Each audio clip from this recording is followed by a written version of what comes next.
નમસ્કાર, સીએનબીસી બજારના મની મેનેજરમાં આપનું સ્વાગત છે. મની મેનેજર એટલે તમારા નાણાંના ચોક્કસ આયોજન માટે અપાતું માર્ગદર્શન. હું પ્રીતિ દલાલ આપ સૌનું સ્વાગત કરું છું આજના મની મેનેજરમાં. મની મેનેજરમાં આજે આપણે વાત કરીશું કે કઈ રીતના મ્યુચ્યુઅલ ફંડનું પરફોર્મન્સ રહ્યું છે, શું નવા મ્યુચ્યુઅલ ફંડની હવે કોઈ જરૂરિયાત છે કે નહીં, એનએફઓઝ શું છે, શું એમાં રોકાણ કરવું જોઈએ કે નહીં, આ બધા જ સવાલ જે આપણા મનમાં ચાલતા હોય છે આપણે આવરી લઈશું. તો આપણી ગુજરાતી ભાષામાં કહેવત છે અને જેનું મિનિંગ થાય છે ઓલ્ડ ઇઝ ગોલ્ડ. તો શું આ કહેવત આપણા મ્યુચ્યુઅલ ફંડ બાબતે પણ લાગુ પડે છે? શું આપણને સમય સાથે આવતી નવી નવી મ્યુચ્યુઅલ ફંડની સ્કીમ્સ સાચે જ જરૂરિયાત છે? અને આ બધા જ સવાલના જવાબ મેળવવાની આજે આપણે કોશિશ કરીશું. અને આ ચર્ચામાં આપણી સાથે જોડાયા છે ફૂલ સર્કલ ફાઇનાન્શિયલ પ્લાનર્સ અને એડવાઇઝર્સના certified financial planar Kalpesh Ashar. Kalpeshbhai, સ્વાગત છે આપનું. અને always of course old is gold તો આપણે કહેતા જ હોઈએ છીએ, પણ નવી વસ્તુને પણ જગ્યા આપણે આપવી જોઈએ, કારણ કે change is the essence of the life. પણ જ્યારે મ્યુચ્યુઅલ ફંડની અને આપણે જ્યારે રોકાણની વાત આવતી હોય છે ત્યારે આપણે થોડું વિચારીને કરવું જોઈએ, કારણ કે આપણા પૈસા માટે આપણે રોકાણ કરતા હોય છે, આપણા ફ્યુચર માટે આપણા રોકાણ કરતા હોય છે. First of all, old schemes હોતી હોય છે, નવા સ્કીમ્સ આવતી હોય છે, આપણે ઘણા બધા એનએફઓઝ આવતા જોયા, ઘણી બધી નવી કેટેગરીઝ ઓફ ફંડ્સ આવતા જોઈ રહ્યા છીએ, અને એમાં કોઈ વખત રોકાણકાર કન્ફ્યુઝ થઈ જતો હોય છે. તો આજે આઈ થિંક આપણે બધું ક્લેરિટી આપી દઈશું કે કઈ રીતના આપણે આગળ વધવું જોઈએ. વાત કરીએ ઓલ્ડથી જ, કારણ કે એ ગોલ્ડ છે, આપણી ગોલ્ડ માઇન છે. કઈ રીતના આપણે મ્યુચ્યુઅલ ફંડના પરફોર્મન્સ જોયા છે જે ઘણા વખતથી ચાલી આવ્યા છે, અને કઈ રીતનું એમ લોકોનું પરફોર્મન્સ રહ્યું છે? થેન્ક યુ પ્રીતિ. અને આ જે ટૉપિક છે ને પ્રીતિ, આ એક મને પર્સનલી બહુ જ ઘણો ટાઈમથી આપણે કહીએ ને કે વિચાર કરવા માટે વિવશ કરી દે કે આજે આપણે મ્યુચ્યુઅલ ફંડની ઇન્ડસ્ટ્રી આટલી બધી ઇવોલ્વ થઈ ચૂકી છે, અને લગભગ આપણે જોઈએ કે ટોટલ એ એક કોર્પસ જે કહેવાય લગભગ 40 લાખ કરોડ જેટલું આપણું મ્યુચ્યુઅલ ફંડ ઇન્ડસ્ટ્રીનું થઈ ગયું છે. અને એની શરૂઆત લગભગ આજથી 30 વર્ષ પહેલાં એક પ્રાઇવેટ મ્યુચ્યુઅલ ફંડ જ્યારે ઇન્ડિયામાં આવ્યા ત્યારથી એની હિસ્ટ્રી શરૂ થઈ છે. તો એવા બધા પણ આજની તારીખમાં તમે રિસર્ચ કરો તો આપણી પાસે ફંડ્સ છે જે લગભગ 30 વર્ષ કે 25 વર્ષ કે 20 વર્ષના ટ્રેક રેકોર્ડ પણ દર્શાવે છે. અને હું હમણાં આપણે વાત કરીશું ફક્ત ઇક્વિટી મ્યુચ્યુઅલ ફંડ્સની, એ સંદર્ભમાં જ આપણે વાત કરીશું. તો એ જે મ્યુચ્યુઅલ ફંડ છે, જે આપણે કહીએ કે એક પિલર્સ તરીકે જ્યારે આવેલા, જ્યારે મ્યુચ્યુઅલ ફંડ્સ હજી નવા હતા 90s ડેકેડમાં કે અર્લી 2000s ડેકેડમાં, અને ત્યારે લોકોએ એને ખૂબ આઈ થિંક આવકાર આપેલો, અને એ ફંડ્સમાં એ લોકોએ રોકાણ કરેલા, અને એએમસીઝ પણ એ ફંડ્સને બહુ જ આઈ થિંક હેવી રીતે માર્કેટિંગ કરતી હતી ફોર અ ગુડ રીઝન. અને એ મ્યુચ્યુઅલ ફંડ્સ લગભગ તમે જુઓ કે આજની તારીખમાં લગભગ 25 વર્ષનો ટ્રેક રેકોર્ડ લઈને હજી પણ એ સ્કીમ્સ માર્કેટમાં છે, એમની ગ્રોથ થઈ રહી છે, અને હજી પણ બહુ લોકો નહીં પણ કહીએ ને કે થોડા લોકોના પોર્ટફોલિયોમાં હજી પણ એનું એક સ્થાન એકદમ સ્ટ્રોંગ છે. પણ like what you rightly said કે નવા ફંડ્સ તો બંધ નથી થવાના.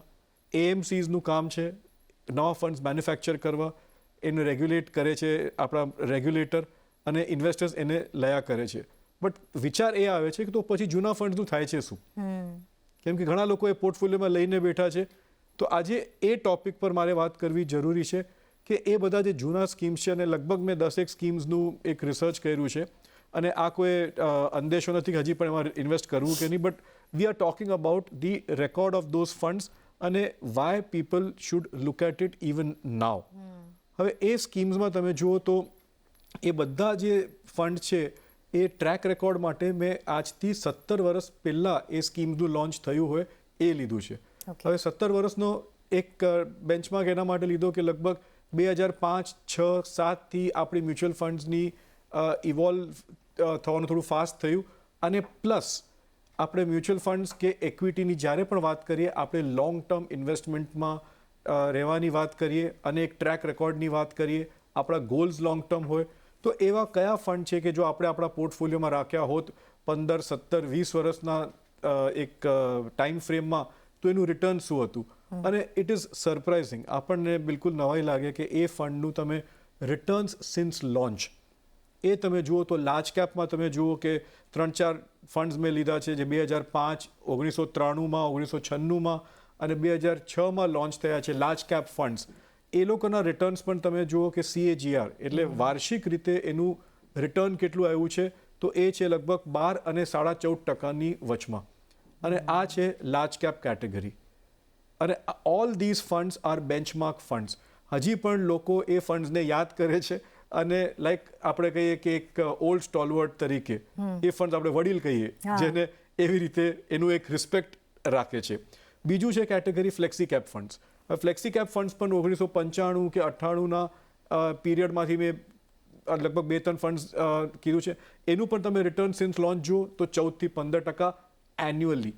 અને મિડ કેપ અને સ્મોલ કેપ કેટેગરી, જેમાં રિસ્ક અને રિટર્ન બંને વધારે છે, બટ જો તમે એમાં એક લાંબા સમય સુધી એનો રોકાણ કરીને રોકાયા છો તો એનું પણ તમે રિટર્ન જુઓ તો ઇટ ઇઝ લગભગ 16% to 19%ની રેન્જમાં, 16%, 17%, 19%. અને આ છે રિટર્ન સિન્સ લોન્ચ.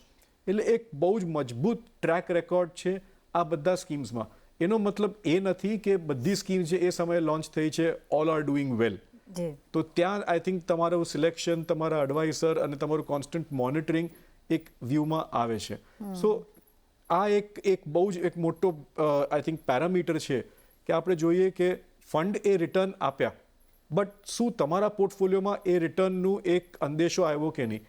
કેમ કે ફંડ તો 20 વર્ષથી છે, બટ તમે એ ફંડમાં ટકી રહ્યા છો કે નહીં, that is a bigger question. Absolutely કલ્પેશભાઈ, કારણ કે આ જે તમે કહ્યું કે એક વડીલ જેવા ફંડ્સ છે ને એમાં આપણે જોયું છે કે કઈ રીતનું પરફોર્મન્સ રહ્યું છે. અને આ જે પણ તમે જે રિસર્ચ કરીને લાવ્યા છો એ બધી જ અત્યારે એક્ઝિસ્ટિંગ છે અને આટલા વર્ષોથી એક્ઝિસ્ટ કરી રહ્યું છે. અને જે આપણે યુઝ્યુઅલી આપણા દર્શકોને કહેતા હોઈએ છીએ કે જો તમારે બેનિફિટ્સ જોવા હોય રિટર્ન્સના, તો તમારે લોંગ ટર્મ ઇન્વેસ્ટેડ રહેવું જોઈએ ઇક્વિટી માર્કેટમાં. પછી મ્યુચ્યુઅલ ફંડ થ્રુ હોય કે તમે ડિરેક્ટલી ઇન્વેસ્ટ કરતા હો, તો આ એક શ્યોર એક્ઝામ્પલ છે કે કઈ રીતના જો તમે ઇન્વેસ્ટેડ રહો છો તો તમને રિટર્ન્સ મળી શકે છે. પણ ઓફકોર્સ અહીંયા પણ એક પ્લસ માઇનસ હોતું હોય છે. અમુક ફંડ્સ કામ કરતા હોય છે, અમુક ફંડ્સ નથી કામ કરતા હોતા. અને એટલે જ આપણે કહેતા હોઈએ છીએ કે સારા એવા મ્યુચ્યુઅલ ફંડમાં તમારે રોકાણ કરવું જોઈએ which are managed well.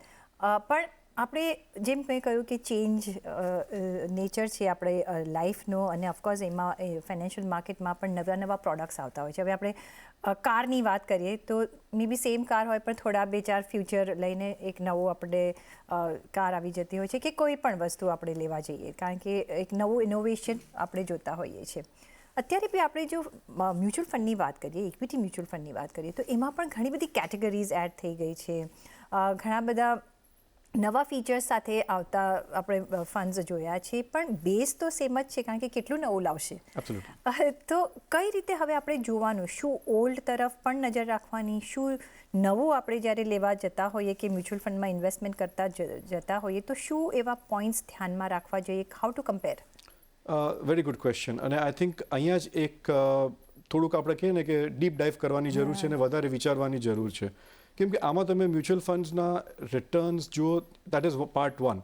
But mutual funds ક્યાં રોકાણ કરે છે, અંડરલાઇંગ જે ઇક્વિટી છે એ કયું છે અને એમાં અલગ શું છે, તો એ જોવું અને જાણવું જરૂરી છે. તો મ્યુચ્યુઅલ ફંડ્સમાં પહેલાંથી there is always been large cap, mid cap, flexi cap, small cap અને મલ્ટી કેપ. એ જૂની ને જાણીતી બધી 4-5 કેટેગરીઝ હતી. આજની તારીખમાં પણ એ મોજૂદ છે બધી કેટેગરીઝ. મે બી નવા નામ સાથે અને old wine in new bottle or new wine in old bottle, જે પણ તમને કહેવું હોય, બટ હજી પણ મોજૂદ છે. હવે AMCs જે પ્રોડક્ટ મેન્યુફેક્ચરર્સ છે, જે આપણે મ્યુચ્યુઅલ ફંડ હાઉસ કહીએ છીએ નોર્મલ લેંગ્વેજમાં, એ લોકો આ નવી સ્કીમ્સ લાવવું એ લોકો માટે કમ્પલસરી છે. કેમ કે એ લોકોને પોતાનું એક પ્રોડક્ટ રેન્જ, એક પોતાનું એક આખું એક એક્સપાન્ડ આપવું છે. તો એ લોકો તો એને મેન્યુફેક્ચર કરવાના જ છે. આપણે વિચાર કરવાનો છે કે એમાં આપણા પોર્ટફોલિયોમાં એ સ્કીમની જરૂરિયાત છે કે નહીં. હવે રેગ્યુલેશન્સ પ્રમાણે પણ તમે જોવા જાઓ તો 2018માં રેગ્યુલેટર એ બધી કેટેગરીઝમાં એક સ્પેસિફિકેશન આપ્યું કે AMCs આટલી ઇન્વેસ્ટમેન્ટની કેટેગરીઝમાં મ્યુચ્યુઅલ ફંડ સ્કીમ્સ લોન્ચ કરી શકે છે. એટલે બધી AMCsને આપણે કહીએ કે એક સ્પેસ મળી ગઈ જ્યાં એ લોકો સ્કીમ્સ લાવી શકે. એટલે હરેક AMCમાં તમને multi cap, large cap, mid cap, small cap બધામાં મળી રહેશે. અને ત્યાં તમને તફાવત કરવાની જરૂર છે કે તમને કયા AMCમાં રોકાણ કરવું છે અને કયા AMCમાં નથી કરવું. હવે નવી સ્કીમ્સની કે નવી થીમ્સની ઇનફેક્ટ વાત કરીએ તો છેલ્લા 15 વર્ષમાં આઈ થિંક 5-6 નવી થીમ્સ આવી છે. જે એક એક ઇન્વેસ્ટરને મજબૂર કરે છે કે ભાઈ આ પણ મારે જોવું જોઈએ, જે આપણા માર્કેટમાં પહેલાં નહોતું. જ્યારે આપણે આ 10-12 ફંડની વાત કરી ત્યારે એક છે સૌથી મોટો એક ઇનોવેશન કે એક ચેન્જ છે, એ છે ઇન્ટરનેશનલ ઇન્વેસ્ટિંગનું. ક્યાં જે આપણને સ્કોપ મળ્યું છે કે આપણે દુનિયાભરની આઈ થિંક માર્કેટ્સમાં આપણે ઇન્વેસ્ટ કરી શકીએ, US markets, Europe markets, Asian markets. તો એ એક બહુ મોટું ઇનોવેશન કહેવાય, જ્યાં આપણે ડાયવર્સિફિકેશન કરવાની જરૂરત છે ઇક્વિટી મ્યુચ્યુઅલ ફંડ્સમાં.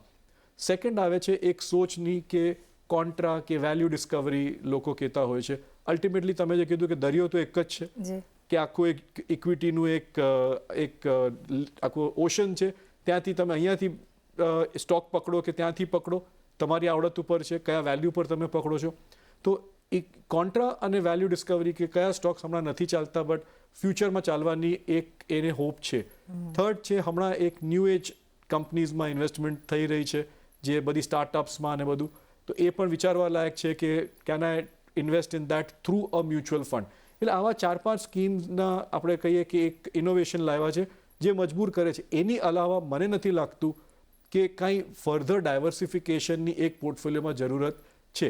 ઓબ્વિયસલી અગેન ઇક્વિટીમાં તમને ટેક્સ બેનિફિટ જોઈએ તો ELSS ફંડ છે, બટ અલ્ટિમેટલી એનું જે તાત્પર્ય છે, એનું જે ફંડામેન્ટલ છે, એ તો સેમ જ રહેવાનું છે કે મિડ કેપ, લાર્જ કેપ અને સ્મોલ કેપમાં ઇન્વેસ્ટમેન્ટ. એટલે એ ઇનોવેશન નથી, એ નેસેસિટી છે કે લોકોને ટેક્સ બચાવવું હોય તો એ લોકો ATCમાં જે સેક્શન છે એમાં ELSS ફંડ લેતા હતા. સો એ વિચારવું જરૂરી છે કે મને શું ફાવે છે અને મને શું ભાવે છે, પછી એમાં રોકાણ કરવું જરૂરી છે કે નહીં. Check with your adviser. એ તમે બરાબર કહ્યું કે મને શું ફાવે છે અને મને શું ભાવે છે. પણ આપણે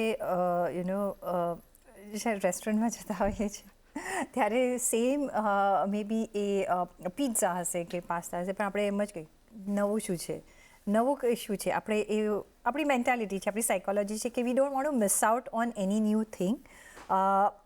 બટ ઇવેન્ચ્યુઅલી એવું થતું હોય છે કે જે બેઝ છે એ તો ઓલ્ડ હોતો હોય છે અને we prefer that because we are comfortable in that.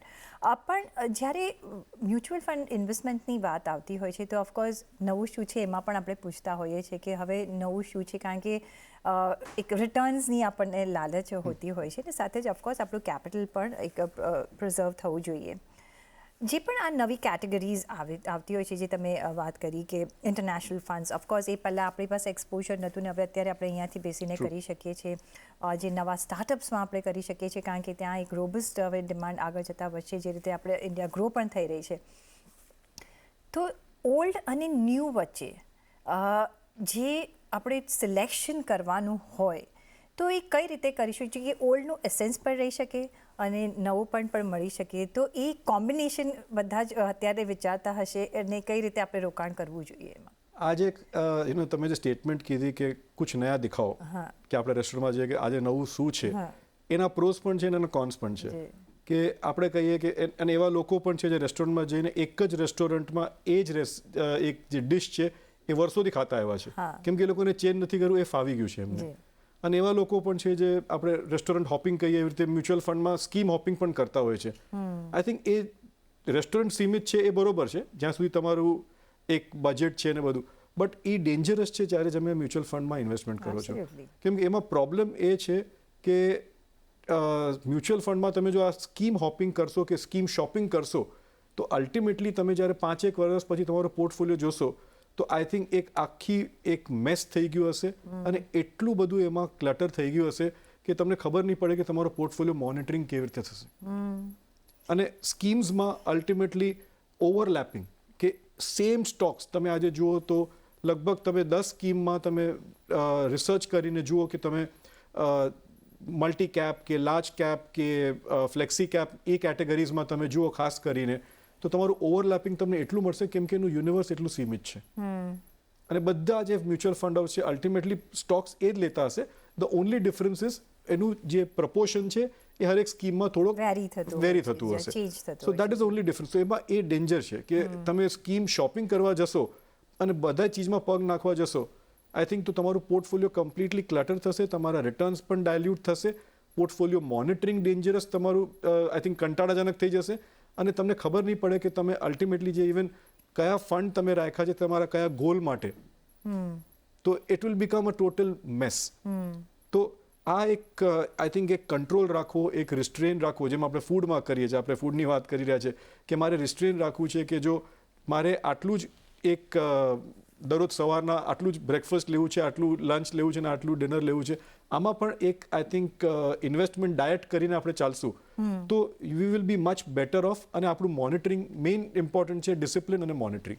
Absolutely discipline અને મોનિટરિંગ એક ફોકસ રાખવાનું, કારણ કે માર્કેટ છે એટલે ઘણી બધી વસ્તુઓ તો આવશે તો ખરી જ, પણ તમારે એકદમ ખેંચાઈ જશો તો તમારા રિટર્ન્સ ડાયલ્યુટ થઈ જશે, કારણ કે આપણે લોંગ ટર્મ ઇન્વેસ્ટેડ રહેવાની આપણે વાત તો આજે ઇવન તમે જે કીધી નવી સ્કીમ્સ કે નવી થીમ્સ છે, એ ફૂડના રિલેશનમાં આપણે જે ચીટ ડે કહીએ કે આપણે સન્ડે પર આપણે થોડુંક એક ચલાવી લઈએ, તો એવું એક ખાલી ઇનોવેશન માટે નાનું 10%, 15% સ્મોલ પ્રોડક્ટ કરીને, પણ એમાં પણ વિચારીને કે નવું કંઈક છે, સેમ રિપીટિશન નથી, તો એ એક્સપેરિમેન્ટ કરી શકાય. જી બરાબર છે, કારણ કે આપણે ડાયવર્સિફિકેશનની વાત કરતા હોઈએ છીએ, કોઈક નવો એવન્યુ મળી જાય જે તમારા પોર્ટફોલિયોમાં નથી અને જે વેલ રિસર્ચ્ડ હોય, તો તેમાં તમે એક શરૂઆત કરી શકો છો 5 થી 10% અને એક નવો ફ્લેવર પણ એન્જોય કરી શકો છો. આપણે વધારે પણ ચર્ચા કરીશું, પણ લઈશું અત્યારે બ્રેક, અને બ્રેક બાદ આ ચર્ચાને ચાલુ રાખીશું. અમારી સાથે જોડાયેલા રહેજો.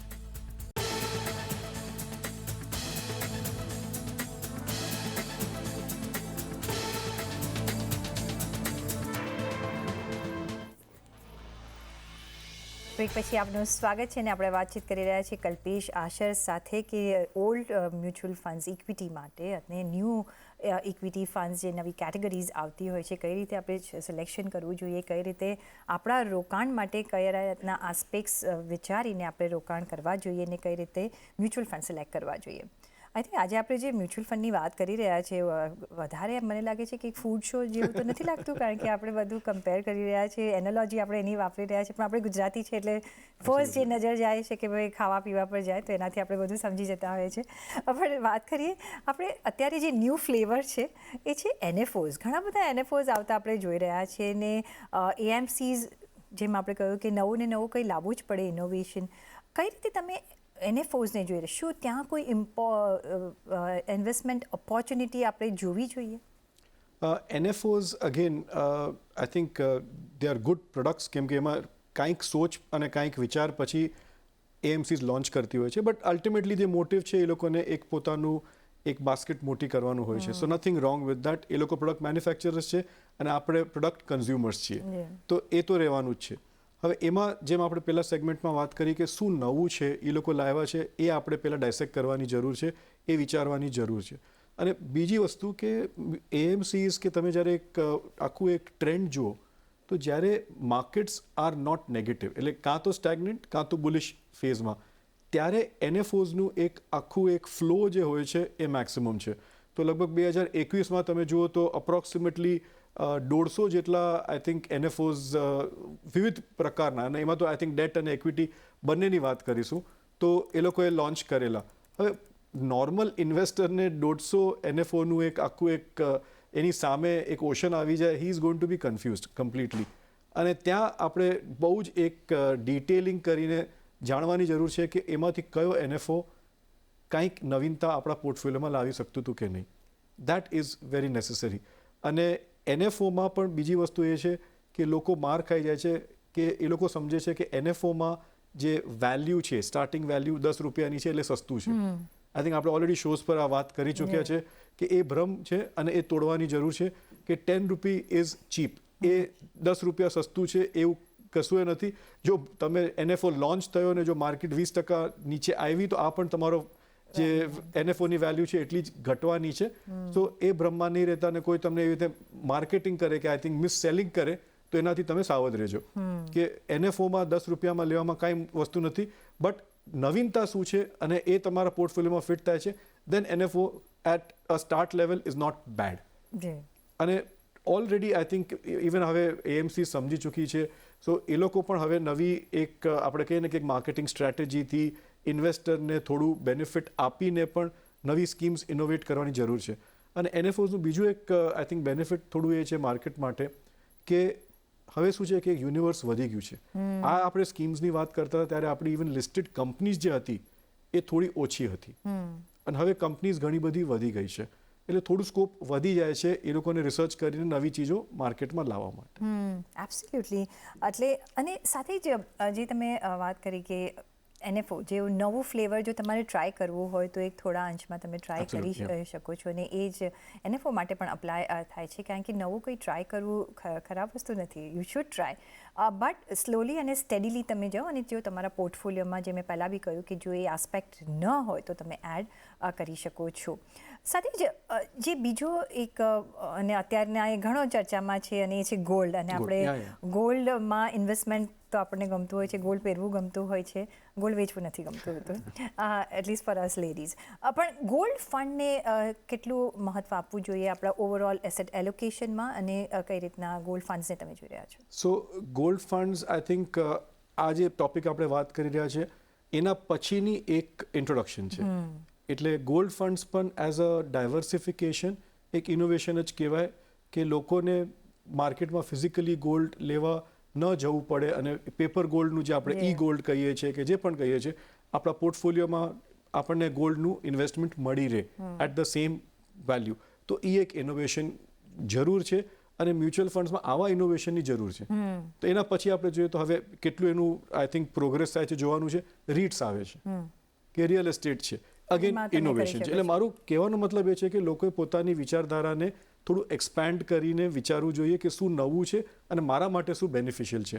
તો ગોલ્ડમાં પણ લીવ ધ ટેક્સેશન એસ્પેક્ટ, હમણાં ઘણી આપણે વાત કરી જેમાં ફેરબદલ થયા છે, બટ ગોલ્ડ મ્યુચ્યુઅલ ફંડ્સમાં પણ તમે જો રોકાણ કરો તો તમારા પોર્ટફોલિયોમાં એ જ ગોલ્ડ આવી જાય છે વિધાઉટ ઓફકોર્સ વેરિંગ ઇટ, અને તમારા ઇન્વેસ્ટમેન્ટમાં એ 5 થી 10% એક સારું એવું એક પોર્શન લઈ લે તો નથિંગ રોંગ ઇન ઇટ. અને ગોલ્ડ જ્યારે પણ ટ્રબલ ટાઈમ્સમાં આપણને કામ આવે છે એ વાત કરવી આઈ થિંક જરૂરી જ છે. જી ઓફકોર્સ. અને તો ફિઝિકલ ગોલ્ડ લઈને તો આપણે લોકરમાં મૂકી દેતા હોય છે, એટલે હવે પેપર ગોલ્ડ લઈ શકીએ છીએ. અને ઓફકોર્સ મારા જેવા હોય, શોખીન હોય, એ લઈ જ લેતા હોય છે, કારણ કે ચાન્સ મળતો હોય તો અમે લઈ liquidity is very good. Liquidity is very good.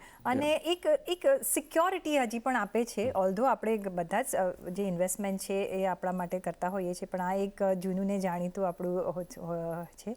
તો ઓફકોર્સ ઓલ્ડ સાથે ન્યૂ આસ્પેક્ટ્સ પણ આપણે ટ્રાય કરવાના છે, અને કઈ રીતે મ્યુચ્યુઅલ ફંડમાં રોકાણ કરવાના છે એ આપણે આજે જાણ્યું. કલ્પેશભાઈ, ઘણો આભાર તમારો અમારી સાથે જોડાવા બદલ.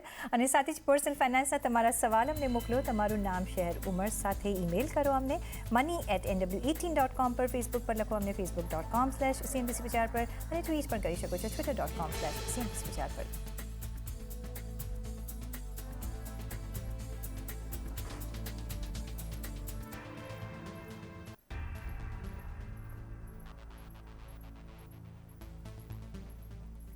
અને આ સાથે જ મની મેનેજરના એપિસોડમાં બસ અત્યારે આટલું જ. પાછા મળીશું નેક્સ્ટ એપિસોડમાં. ત્યાં સુધી આપશો રજા. નમસ્કાર.